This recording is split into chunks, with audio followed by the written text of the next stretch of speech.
pessoal, hoje nós vamos falar sobre o Pentateuco, faz parte do nosso escopo de estudos para o seu crescimento. Conhecimento é poder, meu irmão. E nesse momento eu quero, enfatizo mais uma vez, não lhe preparar para a batalha, mas eu quero preparar você para a guerra. E considero cada um de vocês como meus filhos espirituais na fé. Falo isso diante de Deus, né? Então é uma honra e privilégio poder combater o bom combate da fé, ladeado por vocês, homens e mulheres segundo o coração de Deus, nessa trincheira de fé. Juntos nós somos mais fortes. Então eu quero ensinar vocês, né? O conhecimento vai ser fundamental. Oséias 4:6 diz que meu povo perece pela ausência do conhecimento. Então, o conhecimento lhe remete a poder, autoridade espiritual legítima. E hoje, depois do estudo do livro de Atos, nós vamos recuar aqui, estudamos João, estudamos Atos e vamos falar um pouco sobre o Pentateuco. Por que estudar o Pentateuco? O Novo Testamento só vai ser compreendido à luz do Velho Testamento. Então, uma série de questionamentos que é comum que você tenha, pensar, puxa vida, por que Deus matava os animais? Por que havia os sacrifícios? O animal é inocente? E essa, inclusive, é um dos vernizes da base satânica, né, para tentar macular sua fé, para colocar dúvida no seu coração. Então hoje nós vamos entender um pouco melhor, a partir do Pentateuco, né, como é que funcionaram essas bases, esses alicerces no qual Jesus é o fundamento e traz para nós a libertação. Reverteu a maldição em bênção. Vamos entender então à luz da Bíblia e vamos estudar o Pentateuco, os 5 primeiros livros da Bíblia, tá bom? Eu estou intitulando esse vídeo como Pentateuco e o Juízo Final. Aí você vai pensar, puxa vida, né?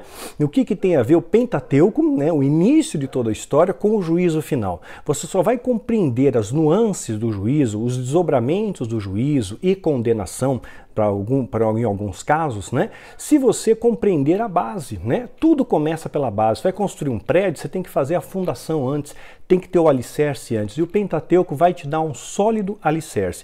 Eu espero que Deus me use como instrumento para chegar até a sua casa, até o seu coração, até a sua mente, para que você entenda e saia edificado depois de assistir esse vídeo, né? Porque a tua luta é minha luta, a tua vitória é minha vitória. Juntos nós somos mais fortes, nós somos igreja, corpo de Cristo. E tem muitas pessoas que não estão frequentando igreja no sistema tradicional, porque os grandes ministérios, infelizmente, se corromperam. Resta aí o remanescente fiel, louvado seja Deus por isso. Mas muitos têm sido alimentados por esses vídeos, né? Então existe uma grande responsabilidade sobre mim de ensinar para você um evangelho puro, um evangelho transformador, a Bíblia pura, sem contaminações, né? Sem esse negócio de maldição ou de recompensa se der mais, sem esse pão e circo que está ao nosso redor, né? Deus tem me capacitado e vocês são meus filhos na fé. Eu desejo o melhor para vocês, viu? A sua luta é minha luta, a tua vitória é minha vitória. Vamos entender então o Pentateuco, né?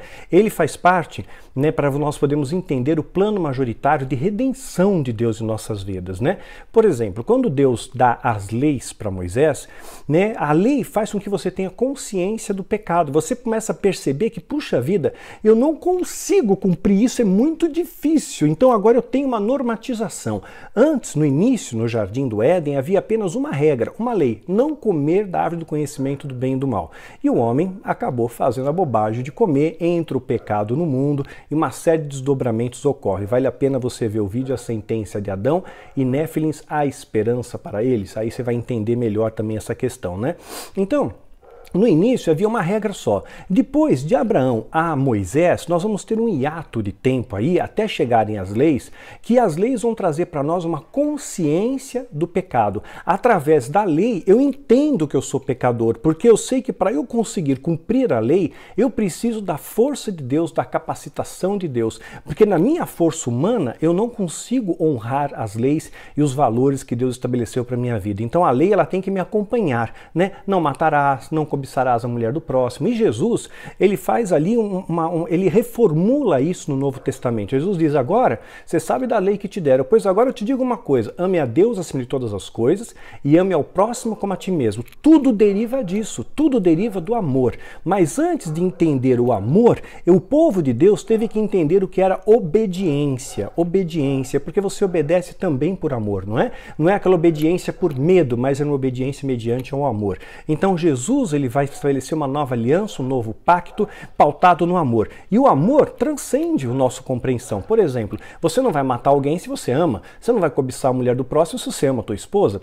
Então são coisas elementares, né? Mas Jesus estabelece, ele remete à lei quando ele fala: um novo mandamento vos dou, amardes a Deus acima de todas as coisas e ao próximo como a ti mesmo. Tudo deriva disso. Então a chancela é o amor. Mas para você compreender a extensão e profundidade desse amor, você precisa conhecer as bases onde Deus fundamentou os seus valores para que hoje você entenda o que você é em Cristo, né? O que você é em Cristo. Então nós vamos compreender aqui, vamos agora começar a examinar, vamos conhecer uma centelha da mente de Deus, uma pequena centelha da mente de Deus. Lembrando, nós não usamos nem 10% do cérebro e nós em parte conhecemos, em parte profetizamos. Deus sabe todas as coisas, né? Então nós vamos conhecer aqui um pouco mais aquilo que faz parte da mente de Deus, mas que foi revelado a nós, que nos coube a capacidade de compreender, né? Então a Bíblia, por exemplo, é o livro mais vendido no mundo, sabia disso? É o mais vendido no mundo, é um best-seller, traduzido praticamente em todos os idiomas conhecidos. A Bíblia é um grande best-seller e poucas pessoas leem a Bíblia. Compra a Bíblia, mas não lê, não é? Deixa a Bíblia aberta lá no Salmo 91 e pronto. Tenho a Bíblia? Tenho. Você leu? Não. Quer dizer, a Bíblia, embora seja o livro mais vendido do planeta, não é o livro mais lido do planeta, né? Paradoxal essa questão, né? Nós temos que conhecer a palavra, conhecimento é poder, e eu quero ser um instrumento de Deus para te ajudar a compreender as Escrituras Sagradas, né? Fazendo agora o estudo de Pentateuco, após João e após Atos, né? A Bíblia tem sido fonte de inspiração para as artes, para pintura, para escultura, para músicas, para poesias, né? Para livros, para pinturas. Ali, a Bíblia continua sendo uma grande fonte de inspiração para o homem. Ela possui 66 livros e foi escrita por 40 autores em épocas diferentes e locais diferentes, né? O Novo Testamento vai ter 27 livros, né? E a Bíblia também fala a respeito do julgamento, o julgamento que vai haver. Veja bem, vai haver um julgamento antes de ser sentenciado a uma condenação, porque Deus é justo. Ele é o justo juiz. Então, primeiro vai haver um julgamento e depois, dependendo do desdobrar desse julgamento, haverá uma condenação. É importante que você entenda isso, que nós vamos passar por essa peneira de Deus aí, e eu espero que você passe na primeira leva, tá bom? Eu sei que vídeos anteriores que eu gravei, por exemplo, fim dos tempos, eu ainda fico muito nervoso diante de uma câmera, tá? É muito estranho isso para mim, eu não sou um profissional, eu procuro fazer por amor a Deus, por amor a você, só para você entender direitinho, tá bom? Até 2021, segundo a Irmandade, eles têm como estratégia preparar todas as plataformas, finalizar as plataformas, incluindo o acordo de paz em Israel. Você sabe que o mundo está diante de uma grande expectativa do acordo do século, que vai trazer paz entre judeus e palestinos e talvez venha favorecer a reconstrução do templo, né? O genro do Donald Trump é o principal articulador disso, né? E então há uma grande expectativa mundial para esse acordo do século. O cara que conseguir isso ganhará o Nobel da Paz. O cara que conseguir isso vai ser admirado pelos judeus, né? O cara que conseguir isso vai ser o cara, né? O top das galáxias, né? Então, existe hoje em andamento um grande esforço para promover a paz entre judeus e palestinos. E o cara que estabelecer essa paz vai favorecer a reconstrução do templo. Se você vê lá o Instituto do Templo, digitar na internet, você vê que eles estão prontos. Ele já tem a planta do templo, ele já tem os sacerdotes treinados, as vestes, o candelabro, né, o menorá de 7 lâmpadas, 7. Ah, mas eu vi o menorá de 9 lâmpadas. Pois é, 9 de novo? Poxa vida, né? Deus ele ensinou o homem a fazer um de 7, não de 9. Você vê como o diabo não ataca apenas o cristianismo, ele deforma valores, inclusive judaicos, que vão remeter a princípios que ele estabeleceu na sua palavra. Então tudo que o diabo puder profanar na palavra de Deus, ele vai fazer para profanar, né? Então vamos entender o julgamento, né? Vi também os mortos, tá? Em Apocalipse 20, 12 esse texto, tá? Vi também os mortos, grandes e pequenos, né? Ou seja, poderosos nesse mundo e desconhecidos, os anônimos desse mundo, em pé diante do trono. Então você está numa dimensão celestial, o trono está no céu, tá? E os livros foram abertos, livros no plural. Então existem vários livros ali, né, que documentam a sua vida, as suas ações, tudo que você está fazendo na Terra, porque o amor é prático. Quando Deus fala amar ao próximo a ti mesmo, o amor é prático, não é apenas vou orar pelo irmão. Se você tem o poder de fazer o bem de espaço e amanhã, isso não é amor, não é verdade? Né? Outro livro foi aberto, né? Então livros foram abertos, dentre esses livros um outro livro foi aberto. Esse é o livro da vida, foi aberto o livro da vida. Os mortos foram foram julgados, né? Aqueles que findaram a sua existência na terra vão ser julgados de acordo com o que tinham feito, porque o amor é prático. Você às vezes é orgulhoso, você é mesquinho, você maltrata os seus funcionários, você despreza as pessoas que não têm o que você tem, você julga pela aparência, você condena pessoas para o inferno sem ter a legitimidade para isso. Então, você vai ser julgado no livro da vida. Não brinca com Deus. Jesus está voltando e vai haver um julgamento. A Bíblia dá chancela para isso. Então, serão julgados de acordo com o que tinham feito, segundo o que estava registrado nos livros. Então, tudo o que você faz, de bom ou de ruim, está sendo anotado. Está sendo anotado e vai ser colocado diante de você. Aquela vez que você negou um prato de comida, negou um copo d'água, negou ajuda a um irmão que precisava de remédio, negou fazer uma compra de mercado e você tinha como fazer, né? Tudo aquilo, uma palavra de conforto para alguém, tudo, você só julgou, você sentenciou, você condenou, você fez fofoca na internet, você falou mal do irmão, você condenou pessoas ao inferno sem ter autoridade para isso. Tudo isso está sendo registrado. Então não brinca com Deus. As pessoas acham que a Bíblia, tem gente que ainda acha que a Bíblia é uma fábula, é uma alegoria, mas não é. É palavra de Deus e ela é vida para a sua vida, né? Tudo estava registrado no Apocalipse 20:12. Então a morte, depois que nós perdemos a nossa existência, nós vamos continuar vivendo. Há uma vida além da vida. Jesus fala, a casa do meu pai há muitas moradas. Jesus fala para o bandido na cruz, hoje você estará comigo no paraíso, hoje, naquele mesmo dia. Então existe uma continuidade da nossa existência. Aqui nós estamos num período probatório. Aqui você está para conquistar alguma coisa. A nossa jornada de vida, a nossa existência tem o propósito em conquistar algo no reino celestial. Você ter o seu galardão, você ter as suas coroas, como a gente já falou em outros vídeos, né? Então existe um propósito da sua existência. Você não está aqui por acaso, tá? Você não está aqui aleatoriamente. Você está mediante um propósito de conquistar as suas coroas. Nós somos peregrinos aqui, não é? Estamos peregrinos, estamos de passagem aqui. Então que essa passagem, ela seja repleta de amor e você realmente faça a diferença. Seja um cristão verdadeiro, um cristão genuíno. Não brinca com Deus. Nós vivemos um momento que não dá mais tempo de você brincar, não, tá? Jesus está voltando, todos os sinais se molduram. Então a Irmandade tem como alvo, até 2021, estabelecer os tratados de paz, as plataformas, colocar as pessoas certas, né? Então está tudo funcionando, até agora funcionando como uma engrenagem. E 2023, se Deus assim permitir, começaria a tribulação, tá?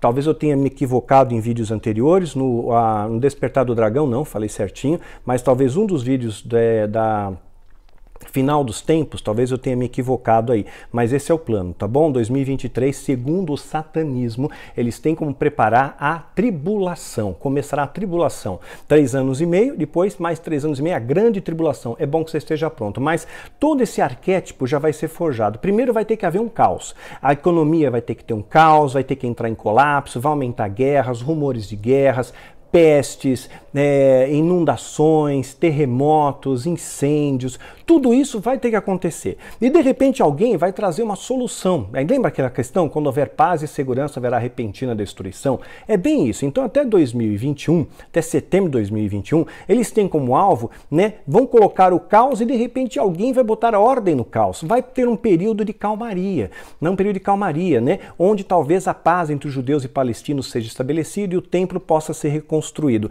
Então esses aí são sinais que a gente tem que observar, tá bom? Agora, se vai acontecer ou não, de acordo com o plano da Irmandade, eu não sei. Quem sabe é Deus. Deus é o Senhor de todas as coisas. Mas a minha parte, a sua parte, já está pronto. Se for agora, eis-me aqui, Senhor, estou pronto. Vamos para a glória com Ele pronto, né? Então a morte, ela vai deixar de existir. Jesus, quando ele entrega o seu espírito na cruz, ele fala, Pai, a ti entrego o meu espírito. Ele não fala, te entrego a minha alma, nem a te entrego o meu corpo, porque isso aqui deteriora, isso aqui apodrece, isso aqui cheira mal, né? A nossa alma são os nossos sentimentos, mas o espírito é eterno. Então Jesus entregou o espírito na cruz, toma o meu espírito, né? Essa é a questão. Então a morte vai deixar de existir, destruirá a morte para sempre. O soberano Senhor enxugará as lágrimas de todo o rosto. Eu sei, é difícil a jornada aqui. Eu ainda choro muito pela ausência do meu filho. Choro demais, né? Ainda me entristece bastante a ausência dele. Mas eu sei que eu vou ter um reencontro maravilhoso com ele na Jerusalém Celestial.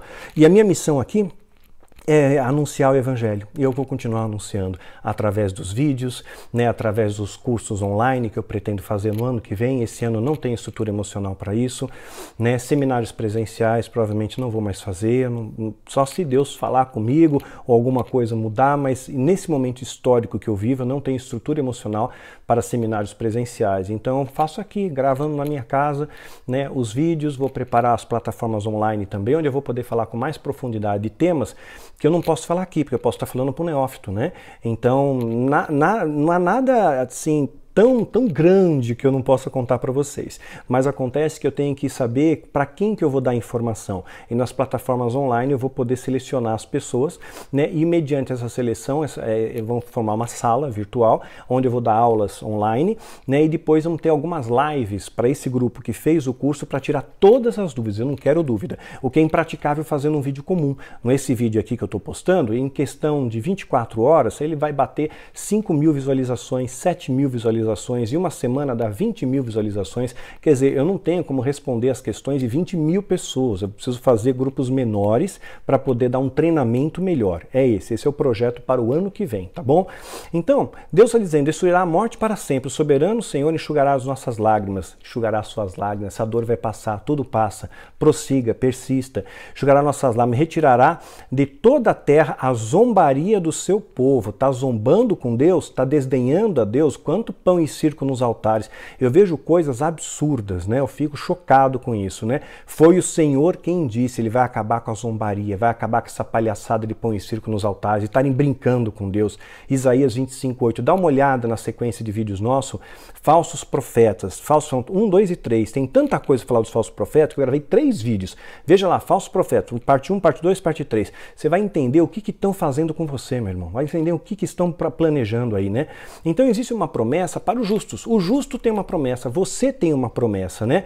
Então, vamos entender como funcionou isso? Deus vai criar a Terra, o nosso planeta, tirou o planeta Terra, e descansa no 7º dia. Adão e Eva pecam, lembra? Estou dando um pequeno panorama aqui primeiro, depois a gente esmiuça melhor, tá bom? Adão e Eva pecam. E olha só, Adão e Eva já foram criados adultos, ou seja, não fala que criou 2 bebês no paraíso, né? Criou Adão e Eva já adultos, jovens, mas adultos já, né? Então, assim como o termo angelical, né, quer dizer jovem, né? O anjo que vem de Malachim, né, o mensageiro, mas o termo anjo também significa jovem, né? Então, com os anjos foram criados já adultos, jovens, né? Jovens, digamos aí, para fazer uma analogia conosco, uns 20 anos de idade, tá bom? Vamos colocar mais ou menos assim para a gente ter uma referência, tá? Então, foram criados já adultos, então tinha umbigo, né? Porque não nasceram do ventre, então não tinha umbigo. Embora algumas pinturas, você vai ver Adão e Eva com umbigo, mas eles não tinham umbigo, tá bom? Tudo bem, isso não é relevante, se tem umbigo, se não tem umbigo, não vamos fazer um debate sobre o umbigo de Adão, né? Não é esse o propósito, né? Então, jovens, eles acabam comendo do fruto proibido, a única regra que havia, a única lei que existia, são expulsos do paraíso, como eu já falei na série Fim dos Tempos, como eu também falei na série Essência da Maldade, para você entender como foi introjetada a maldade em nosso meio. Vale a pena você se inscrever no canal do YouTube e assistir essas séries. Caim mata o seu irmão Abel. Caim matou Abel. Primeiro assassinato que ocorre na história bíblica. Já começou embrionária ali. Caim mata Abel por inveja, né? Por inveja. E hoje quantos assassinatos existem com palavras que denigrem, que deformam valores, que mentem, que enganam. Você pode matar pessoas, pode matar sonhos, né? Pode matar esperança. Filhos de Deus, os filhos de Deus veem que as filhas dos homens eram formosas e tomaram para si mulheres as que entre todas escolheram. Então começa a haver relação sexual entre os Néfilins, né, e as mulheres na terra, né? Então eu já falei sobre isso no Néfilim, há esperança para eles. Deus inunda todo mundo conhecido. Aí vem o dilúvio e Deus vai inundar todo mundo conhecido. Vale a pena você ver um vídeo também. Como é que era? Um grito no meio da noite, isso, um grito no meio da noite. Veja esse vídeo, eu faço questão que você veja, mas desde preste muita atenção. Um grito no meio da noite, assista esse vídeo no meu canal, tá? Fica como lição de casa para você ver durante a semana. Um grito no meio da noite, tá? Assista esse vídeo, você vai entender melhor essa questão aqui. Então Deus inunda todo mundo conhecido, não quer dizer o planeta inteiro, no meu entender, tá? Porque não haveria água para poder inundar toda a esfera terrestre, né? Então, inundou todo mundo conhecido, todo mundo habitado, né? Isso foi uma grande inundação. Mas ele vai preservar Noé e sua família. Noé, lembrando, ele é filho de Lameque e tinha uma promessa para Noé, né? A profecia sobre ele vai estar na Bíblia, está em Gênesis. Aos 182 anos, Lameque gerou um filho. Vê como as pessoas viviam mais? Claro, não tinha agrotóxico, né? Agora o governo liberou um monte de agrotóxico aí, né? Que pode causar mal à nossa saúde, são produtos cancerígenos e podem causar danos mentais, cerebrais, né? Então tá aí, né? Tem uma cidade do sul do Brasil onde tem o maior índice de incidência de suicídios. Foram pesquisar o porquê, tem uma substância usada nos agrotóxicos que dá uma pane no cérebro, as pessoas acabam indo e se matam, né? Então, porque ficam expostos àquela toxina. Então tem muita coisa por aí. Antigamente viviam 182 sem alimento transgênico, né? Olha só, não tinha soja geneticamente modificada, nem o trigo, nem milho, né? Tudo natural ali, né? 182 anos, Lameque gerou um filho, deu-lhe o nome de Noé e disse: ele nos livrará do nosso trabalho e do sofrimento de nossas mãos, causados pela terra que o Senhor amaldiçoou. Então Noé tinha uma promessa para ele, desde bebê, uma promessa que ele seria um instrumento que vai trazer restauração à terra que Deus tinha amaldiçoado e vai construir a arca, né? Depois que Noé nasceu, Lameque viveu 595 anos e gerou outros filhos e filhas. Viveu ao todo 777 anos e morreu. Está em Gênesis capítulo 5, de 28 a 31. O povo realmente perece por desobedecer. Eles tiveram ali a Noé para obedecer, né? Tiveram ali Enoque, que certamente pregou para eles também. O que aconteceu com Enoque? Foi arrebatado, transladado. Veja um vídeo nosso, Espadas de Fogo, aí você vai entender, né? Então, esses daí que não aceitaram a pregação de Noé, eles sofreram uma consequência, eles foram julgados, teve um período de julgamento e teve uma consequência da ação deles. Olha só o que acontece, eles vão ficar numa prisão, né? Numa prisão. Os que não deram ouvidos à pregação de Noé e de Enoque vão para uma prisão, eles vão colher consequências, plantio e colheita, ação, reação, escolhas, consequências, né? Onde eles, só que mais adiante, séculos depois, eles receberiam uma visita inusitada. De quem? Vamos entender? Pegar o texto? Pois também Cristo sofreu pelos pecados de uma vez por todas, né? Uma vez só, o justo pelos injustos, para conduzir-nos a Deus. Ele foi morto no corpo, mas vivificado pelo Espírito, ou seja, a morte não é eterna, né? Do qual também pregou a espíritos em prisão. Olha só, quem são esses espíritos em prisão? Seria uma espécie de inferno, né? Eles colheram uma consequência das ações que eles fizeram. E Jesus vai e prega aos espíritos em prisão. O que o libertador vai fazer na prisão se não for para libertar? Jesus não estava ali para desdenhar, para desprezar. Mas vocês não escutaram o que Noé falou, vocês não ouviram o que Enoque disse, pois agora ardam no inferno pela eternidade, né? Então o povo, ele pecou pela desobediência, não obedeceu, não acreditaram, faltou fé, faltou entendimento ali, né? Infelizmente, o qual pregou aos espíritos em prisão, que há muito tempo fizeram o quê? Desobedeceram. Tiveram uma orientação de um líder, de Moisés, de Noé e de Enoque, e não aceitaram. Então, desobedeceram. Quando Deus esperava pacientemente nos dias de Noé, está remetendo à época de Noé, enquanto a arca era construída. Olha só. Então, Jesus vai pregar os espíritos em prisão. Então, tem uma consequência. Mas o julgamento, quem julga é Deus, e Ele que vai sentenciar para você o tempo ou a eternidade, né? Quem sabe? Nós não sabemos, Deus sabe de todas as coisas, né? Noé aparece com 500 anos e aos 600 ele vai entrar na arca. O tempo de construção então da arca pode ser de 100 anos, né? Eu já falei sobre a extensão e profundidade do amor de Deus em vários livros, na trilogia aqui, ó, Quilaim, Nefilim e Icarim, você vai entender melhor. E vou colocar aqui também a história de Mitri, né? Eu também falo bastante sobre essa rebelião angelical, desdobramentos na terra, nos homens, na humanidade e tudo mais. A história de Mitri, tomo 1 já está publicado pela Planeta, eu estou escrevendo agora o tomo 2, vai virar uma trilogia, vão ser 3 livros, tá? Mas fica a dica aí para a leitura, tá bom? Então aí, ó, nela, apenas algumas pessoas, a saber 8, foram salvas por meio da água. Está em 1 Pedro 3, de 18 a 20. Eu creio que Deus não é cruel a ponto de condenar uma pessoa pela eternidade por um erro que ele cometeu nessa régua de tempo, né? Se a gente vive em média 70, 80 anos, né? 80 anos, por exemplo, na régua de tempo de Deus, da eternidade, é um pontinho nessa régua, né? Então Deus, ele é justo, ele é o justo juiz, por isso não nos cabe condenar ninguém. É ele que sabe todas as coisas. Pode ser, eu acredito que você vai colher uma consequência. Você fez besteira, geração de Noé, fez besteira. Recebeu uma sentença e uma condenação, mas não foi eterna, não foi perene, porque Jesus desceu lá e pregou os espíritos em prisão. O libertador foi lá, né? Se o libertador foi lá, ele estava com uma chave na mão para trazer libertação àqueles ali. E eles tiveram entendimento do porquê que houve, o meu entendimento, tá bom? Pois se você pensa diferente, não vamos brigar, tá bom, meus irmãos? Vivemos uma época em que Jesus está voltando, então o que menos a gente precisa em nosso meio é briga, é contenda, é discórdia, é mimimi.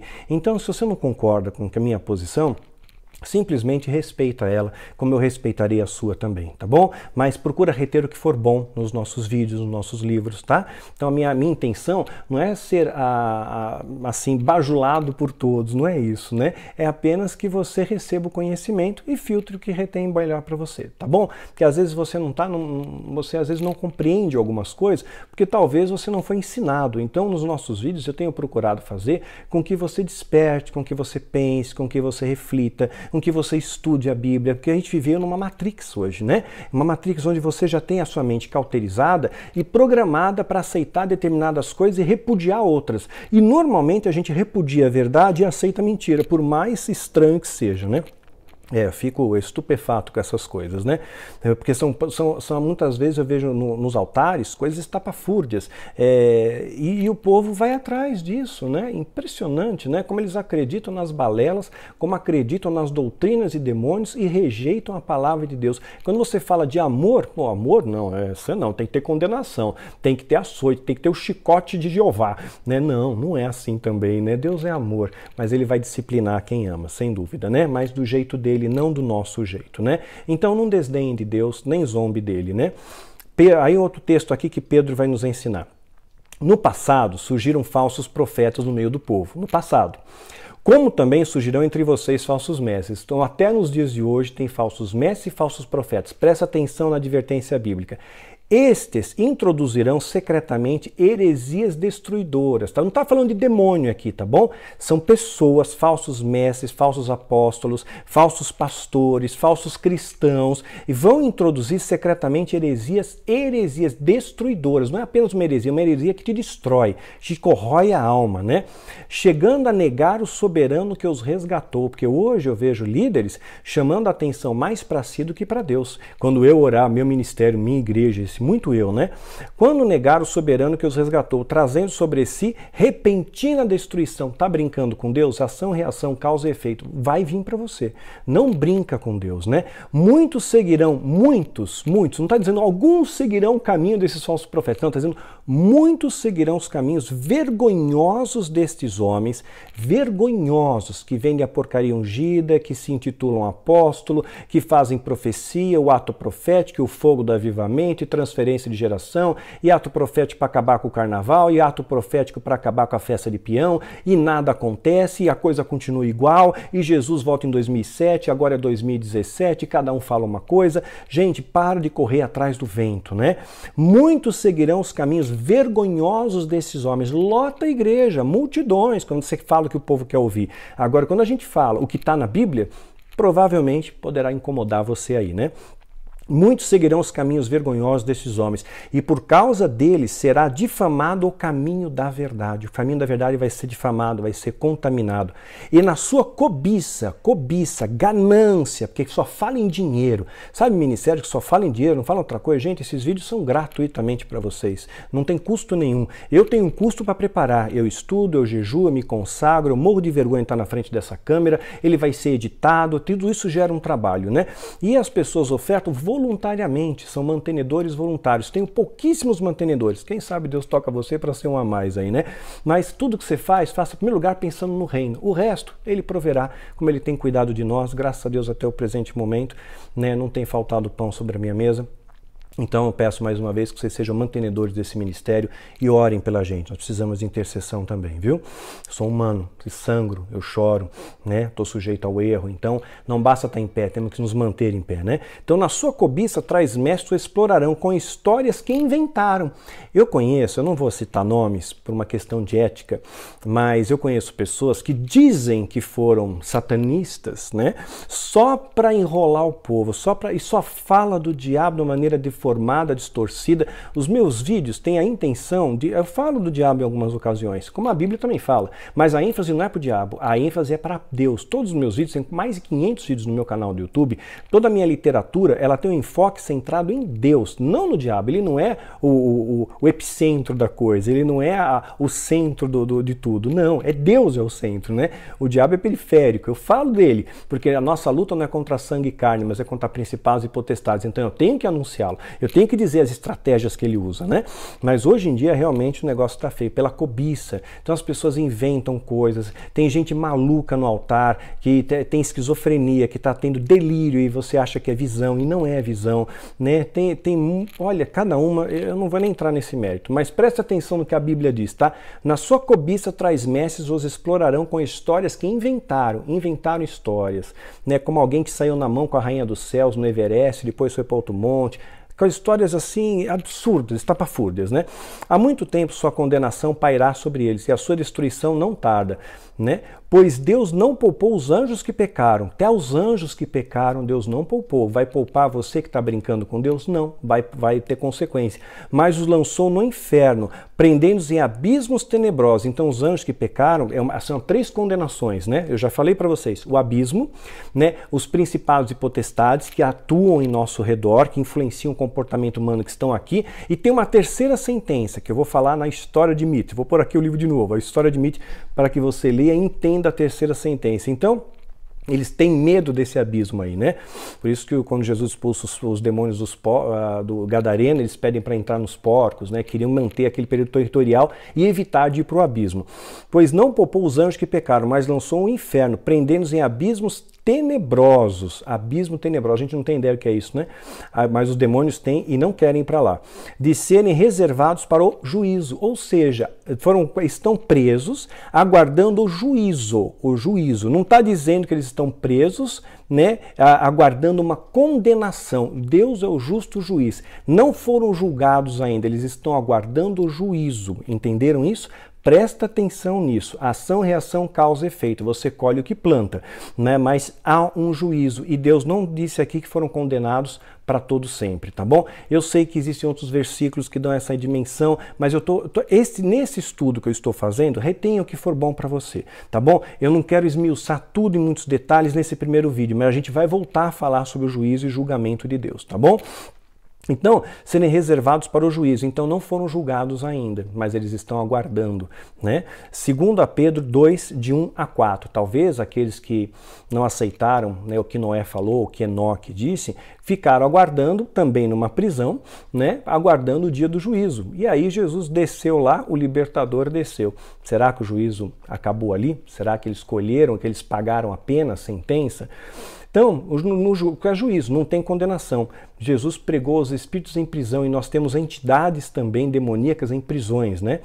E ainda fala locais tenebrosos, né?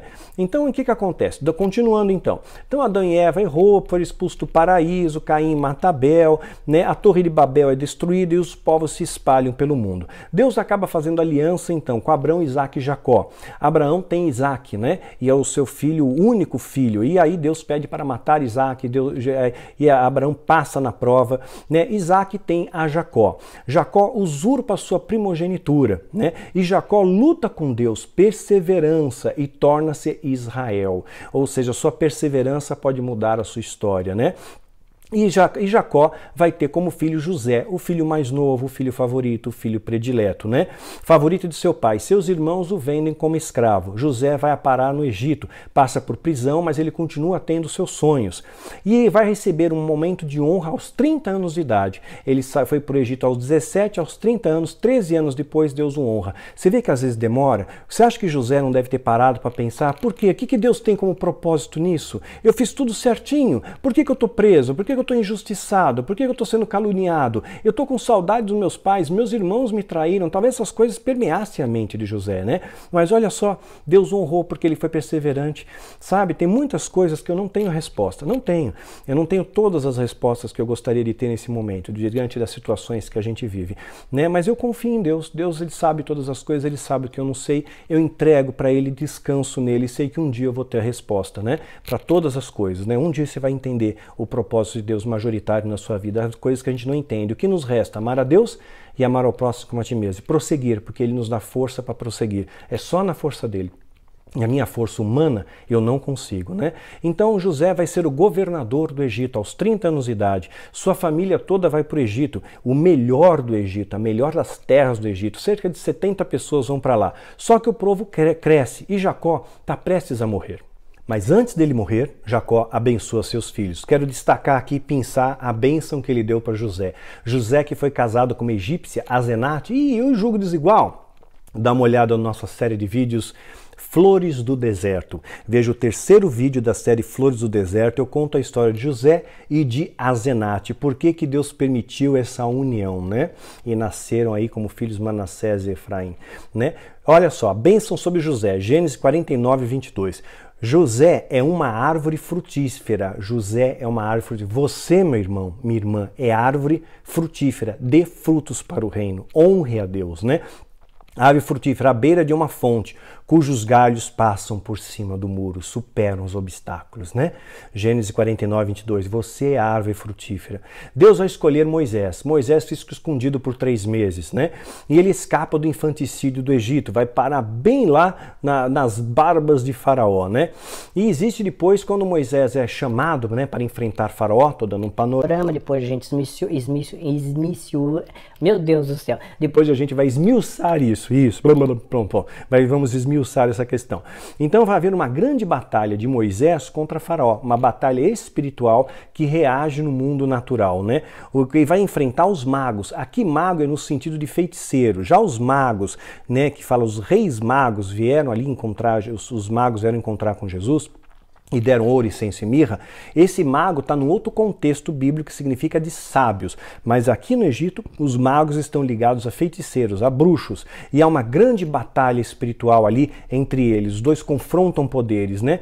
E naquele momento, né, o cajado de Moisés se transforma numa serpente, né? Ele faz a mesma coisa que os magos. Você vê que transformar a madeira numa serpente transmutou a matéria. Esse poder que pairava no Egito não era pequeno, esse poder, né? A gente vai falar bastante essa questão de poderes e tudo mais, na história de mitos você vai entender mais. É um símbolo de poder, serpente é um símbolo de poder, né? Então 10 pragas ali vai ser lançada no Egito, sendo que as últimas 2, a 9ª, a trevas no Egito, né? E a 10ª, a morte dos primogênitos. Jesus, ele tem vitória na hora 9ª do calendário judaico, e há trevas também sobre a terra, né? E depois Jesus morre, entrega o Espírito para Deus, né? Está consumado, entregou o Filho de Deus ali, o Filho único de Deus, né? O primogênito, né? Então, um recorte aqui, tá bom? Você vê que as coisas há uma semelhança entre a crucificação de Jesus, as pragas do Egito, como a Páscoa, que depois quando Moisés vai sair do Egito, como a Páscoa celebrada na época de Jesus, ele foi crucificado exatamente no período de Páscoa. Então tudo isso, né, vem corroborar para nós entendermos o Velho Testamento, o Novo Testamento vai ser entendido à luz do Velho. Todo esse preparo, né, os sacrifícios, o porquê do sacrifício, Jesus se deu como Cordeiro de Deus em sacrifício, né, e não emitiu som algum, aceitou ali, né. Então, um recorte rápido aqui, o símbolo da presença de Deus sempre foi o menorá, tá? Aquele candelabro de 7 lâmpadas, né? Desde o século 17 era o principal símbolo dos judeus. Como eu falei na série de vídeos Fim dos Tempos, né? Hoje o símbolo virou a estrela de Davi, né? O chamado também selo de Salomão, foi a mesma marca que Hitler colocou no braço dos judeus lá, o hexagrama, né? A estrela de 6 pontas, que é um símbolo místico, que é um símbolo mágico, né? Antigo, né? Mas Deus, isso daí introjetou entre os judeus. Quer dizer, o diabo não apenas contaminou o cristianismo, mas ele trouxe contaminações também no judaísmo, né?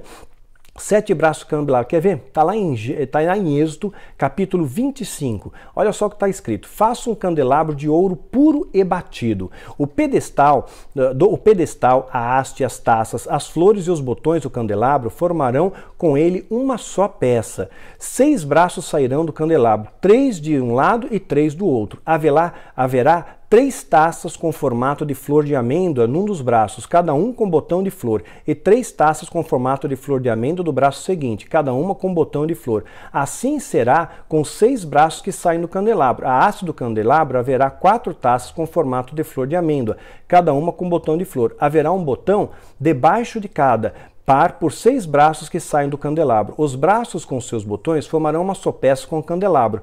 Tudo feito de ouro puro e batido. O judeu já tem esse candelabro. Vou pôr a imagem aqui. Eles já fizeram o candelabro e já construíram praticamente todos os utensílios para utilizar no templo. Já estão prontos para a reconstrução do templo. Já tem aí o novilho vermelho, já tem tanta coisa, né? Ouro puro. Faça também 7 lâmpadas, 7, e coloque nelas para que iluminem a frente. Seus cortadores de pavios e seus apagadores serão de ouro puro, com 35 quilos de ouro puro. Fizeram assim os judeus também, viu? O candelabro, faça assim o candelabro com todos esses utensílios. Tenha cuidado de fazê-lo. Ele exorta aí, né? Deus está falando para Moisés, tenha cuidado de fazer o segundo modelo que ele foi mostrado no monte. Foi algo dado por Deus, né? Êxodo 25, 31 a 40. É claro que o diabo tem prazer em perverter isso, né? Então os judeus já produziram, né? E o acordo do século, lembrando, vai trazer essa paz aí que vai favorecer a reconstrução do templo. O livro de Apocalipse fala muito no livro de 7, fala muito em 7. Fala de 7 igrejas, 7 letras, 7 candelabros, 7 julgamentos, 7 trombetas, candelabro, 7 lâmpadas. O 7 é muito importante, o 9 não. O 9 não. O 9 é um número que o diabo coloca porque ele ganhou 9 pedras de Deus, né? Então ele plageia muitas coisas, né? Bom, mas não é o caso desse vídeo, tá bom? Hoje, então, nós temos um candelabro também de 9 braços, né? Bom, retomando, graças a José, a maldição vira bênção, né? Tinha que acontecer. Certamente, José, naquele momento, ele não entendeu o que estava acontecendo, mas ele aceitou e confiou. A sua família tem refúgio e tem cuidados, tem o melhor das terras do Egito. Cresce e se multiplica de 70 para mais de 1 milhão de pessoas. Saíram do Egito 600 mil homens a pé. Só os homens, aqui não está contando mulheres e crianças. Então, certamente, mais de 1 milhão de pessoas, de judeus, de hebreus naquela época, saíram do Egito, né? E depois seriam considerados judeus, né? E tinha uma profecia sobre isso, sabia? Olha só a profecia, que eles iam sair. Então o Senhor lhe disse, saiba que os seus descendentes serão estrangeiros numa terra que não lhes pertencerá, o Egito, onde também serão escravizados, não foi o que aconteceu? E oprimidos por 400 anos, mas eu castigarei a nação a quem servirão como escravos, e depois de tudo sairão com muitos bens, sairão com bens ainda, os escravos ainda sairão cheios de ouro, será? Gênesis 15, 13 a 14, e o cumprimento da profecia. Os israelitas obedeceram à ordem de Moisés e pediram aos egípcios objetos de prata e de ouro, bem como roupas. Pediram, me dá um ouro aí, manda ver umas pratas aí, preciso de uns panos para sair daqui, eu quero sair bonito, né? E o Senhor concedeu ao povo uma disposição favorável da parte dos egípcios, de modo que eles davam o que lhe pediam. Assim eles despojaram os egípcios, né? Por isso que eles tiveram ouro para produzir os utensílios do tabernáculo. Da onde tirou? Não é que ele tirou o dente de ouro, tá aqui, dou meu dente. Não, eles fizeram ali o melhor. Eles tinham bens, os egípcios deram para eles, saíram com grandes riquezas. Os israelitas foram de Ramessés até Sucote. Havia cerca de 600 mil homens a pé, além de mulheres e crianças. Êxodo 12, de 35 a 37. Então, certamente mais de 1 milhão. Só que eles ficam apavorados. Num determinado momento, eles ficam apavorados. O que fazer? Eles ficam em desespero. E eu sei que há momentos da sua vida, como há momentos também da minha vida, que eu também fico apavorado, né? O medo faz parte do ser humano. Às vezes eu falo, Senhor, e agora? O que eu faço? E Deus tem me ensinado uma coisa, eu quero dividir com vocês e quero finalizar esse vídeo com esse ensino, né? Ao aproximar-se o faraó, os israelitas olharam e avistaram os egípcios que marchavam na direção deles. O inimigo está vindo na minha direção com uma grande cavalaria. E eu não sei o que vai acontecer de mim. E aterrorizados, chamaram ao Senhor. Clamaram ao Senhor, chamaram ao Senhor. Disseram a Moisés, foi por falta de túmulos no Egito que você nos trouxe para morrermos no deserto? Quando você está em desespero, é natural que você ponha a culpa em alguém, né? Ah, então aquele lá é culpado, porque se você não tivesse dito isso para mim, se você não tivesse me tratado desse jeito, né, se eu não tivesse sido orientado dessa forma, né, então a gente tenta culpar alguém daquilo que está causando o mal para nós. E talvez o mal esteja chegando perto de você, não porque você fez alguma coisa que deu legalidade, mas está vindo para lapidar a sua fé, como aconteceu com Jó. Lapidou a fé dele. No final, Jó escreve: meus olhos te veem, antes eu só conhecia de ouvir falar. Então são lapidações de Deus, né? E daqui estava acontecendo na permissão de Deus. Então disseram: foi por falta de túmulos no Egito que você nos trouxe para morrermos no deserto. Estão indo contra Moisés, depois de virem milagres, né? Viram as pragas, viram, né, tudo que Deus falou estava acontecendo, pouparam os primogênitos dos hebreus, né? E eu continuo dizendo: o que você fez conosco, tirando-nos de lá? Né? Não, já nos tínhamos dito já no Egito: deixe-nos em paz, Moisés, seremos escravos dos egípcios. Tudo bem ter uma vida de escravidão? Não, tudo bem não. Eu quero que você tenha uma vida de liberdade. Eu quero que você tenha um processo de libertação e cura na sua alma, das suas emoções, meu irmão, minha irmã. Deixa Deus agir na sua vida, permita que Deus faça, né? Antes de ser escravos do Egito, do que morrer no deserto. Eles estão dizendo: ser escravo, antes de ter uma vida medíocre do que não ter vida, né? Então Moisés respondeu ao povo: não tenham medo. E eu faço minhas as palavras de Moisés a você, meu irmão, minha irmã que está me assistindo. Não tenha medo.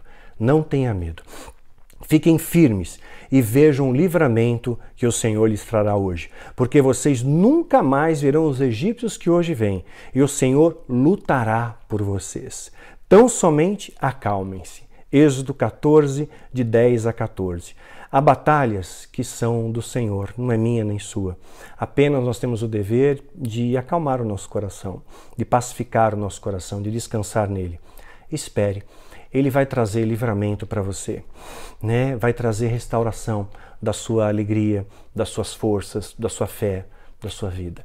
Então, há momentos que a gente simplesmente não tem que fazer nada. Daniel, o que eu faço? Né? Será que eu deixei de fazer alguma coisa? Eu tenho que fazer alguma coisa? Não. Há momentos que você não tem que fazer nada. Simplesmente descansa no Senhor e o mais Ele fará. Está passando uma luta e você olha ao seu redor, não tem saída, não tem escapatória, não sei para onde eu não vou suportar isso, Daniel, está muito difícil. Eu digo para você, como eu tenho feito também: descansa no Senhor. Essa batalha é dele. Ele vai lutar por você, ele vai pelejar por você e vai trazer paz ao seu coração. A paz que o mundo não é capaz de te dar, a paz que transcende o entendimento. Recebe isso, querido, em nome de Jesus, para a honra dele e vergonha do inferno. Que Deus te abençoe e te guarde.